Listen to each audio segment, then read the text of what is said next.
All right, so we had a few people that wanted to be able to see what prompts they used and what they filled out in their when they actually created a, whether it be an audio jangle or a video jangle or anything that they created.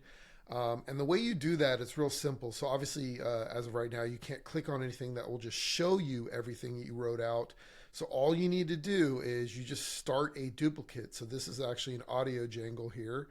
And if you click duplicate, once you do that, it actually gives you all of the stuff that you completed in here, right? So it gives you all the information that, and all the details and all the stuff that you put in there. And then you don't have to complete it by creating another jangle. That would actually do it, but I don't need to. I just wanted to get that information, maybe copy and pasted it somewhere else in case you didn't save it like in another, like a notebook or something like that. And then you can just go right back, and I'm going to go back here, and you can see it didn't duplicate it. And then here's a video one. I can do the same thing, video, and you can see all this information, including the advanced stuff here. So you can do all that. And then if you don't want to duplicate it after the fact, you just click back here and it goes away.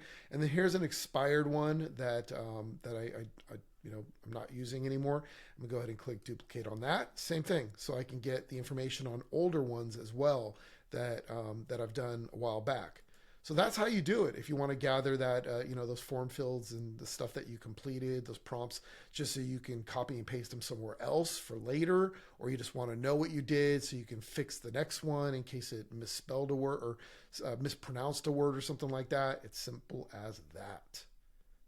All right, be a rockstar in your life and make the world your stage.